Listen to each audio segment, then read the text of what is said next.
Hello everyone, আসসালামু আলাইকুম।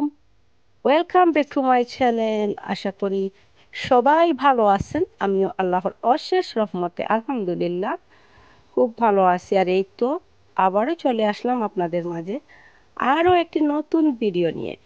তো কাছে এবং দূরে, দেশ এবং দেশের বাইরে থেকে এই মুহূর্তে যে যেখান থেকে আমার এই ভিডিওটি দেখছেন সবাইকে জানাই অসংখ্য অসংখ্য ধন্যবাদ। প্লিজ ভিডিওটি দেখা শুরু করবেন একটি লাইক দিয়ে। আপনার একটি লাইক অনেকের কাছে পৌঁছে যাবে আমার এই ভিডিও ব্লগটি। তো এখানে দেখতেই পারলেন আমি আজকে, যেহেতু ফ্রাইডে, তো ফ্রাইডেতে বেশিরভাগই বিরিয়ানি বানানো হয়। তো আজকেও চিকেন বিরিয়ানি বানানো হয়েছে। আর এই যে দেখতেই পারলেন সব ধরনের ঘরোয়া উপকরণ দিয়ে আমি আজকে বিরিয়ানিটা বসাচ্ছি একদম সিম্পলভাবে। কিছুই নেই এখানে, কোনো ধরনের বিরিয়ানি মশলা অ্যাড করিনি আজকে। এই যে প্রথমে আমি দিয়ে দিলাম মেথি,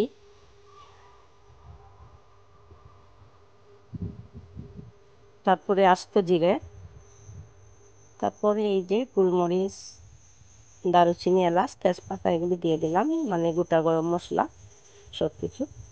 একদম সিম্পলভাবেই আমি করছি। আর আসলেই খেতে এত টেস্টি হয়েছিল।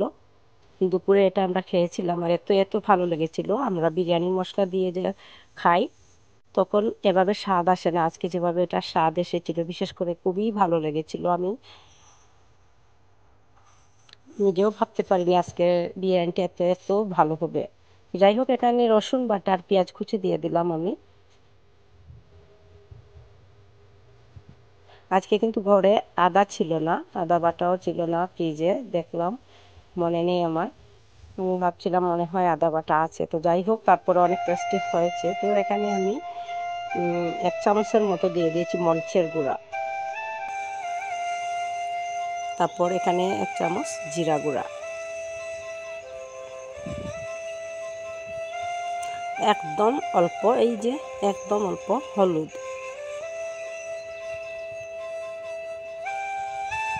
আর 1 চামচ ধনিয়া গুঁড়া দিয়ে দিলাম। একদম সিম্পলভাবে আজকের বিরিয়ানিটা বানিয়েছি, কিন্তু এত অসাধারণ হয়েছে। ট্রাই করে দেখতে পারবেন আপনারাও এভাবে। আর এখানে আমি খাবার যে চাল, সেই চালটাই ইউজ করেছি। আর এখানে আবারও কয়েকটা আস্ত কাঁচামরিচ দিয়েছি। তারপর এটাকে আমি ভালো করে তেলে ভেজে নেব। এখন পরিমাণ মতো লবণ দিয়ে দিচ্ছি।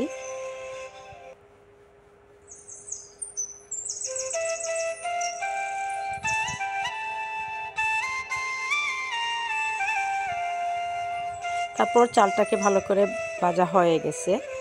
অনেক সময় আমি অফ ক্যামেরায় ভেজেছি। এখন আমি এই যে চিকেনগুলো ভেজে রেখেছিলাম ফ্রাই প্যানে, এগুলো আমি এখন ঢেলে দিচ্ছি।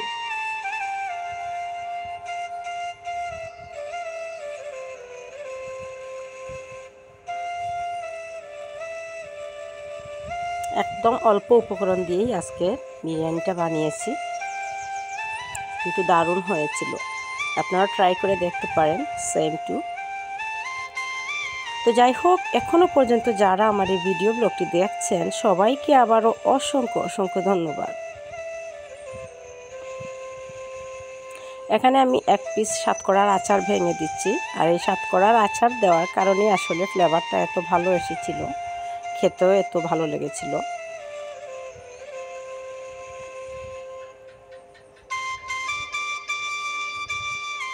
তারপর এখানে আমি গরম পানি অ্যাড করে দিয়েছি পরিমাণ মতো।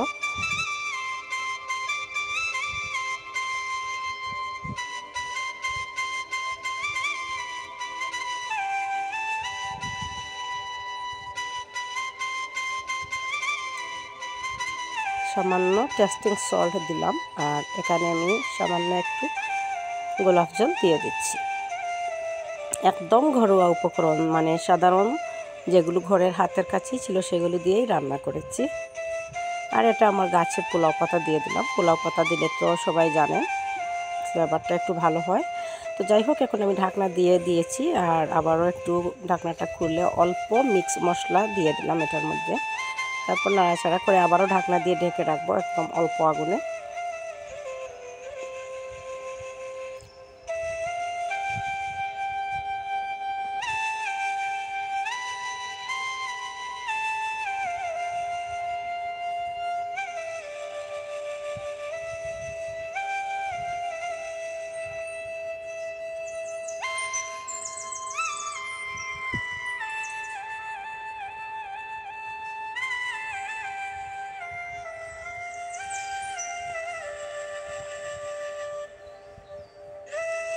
তো এখন আমি ঢাকনাটা খুলে দিচ্ছি। আমার বিরিয়ানিটা হয়ে গেছে, এই তো দেখতে পাচ্ছেন ফাইনাল লুক। আসলে দেখতে যেমন হয়েছিল খেতেও খুবই টেস্টি হয়েছিল। যারা এখনো পর্যন্ত ধৈর্য সহকারে আমার এই ভিডিওটি দেখছেন সবাইকে আবারও অসংখ্য ধন্যবাদ। সবাই প্লিজ ভিডিওটি দেখে ভালো লাগলে লাইক কমেন্ট শেয়ার করে দেবেন। আর যদি চ্যানেলে নতুন হয়ে থাকেন অবশ্যই চ্যানেলটিকে সাবস্ক্রাইব করে পাশে থাকবেন। যারা পাশে আছেন অলরেডি সবাইকে অসংখ্য ধন্যবাদ।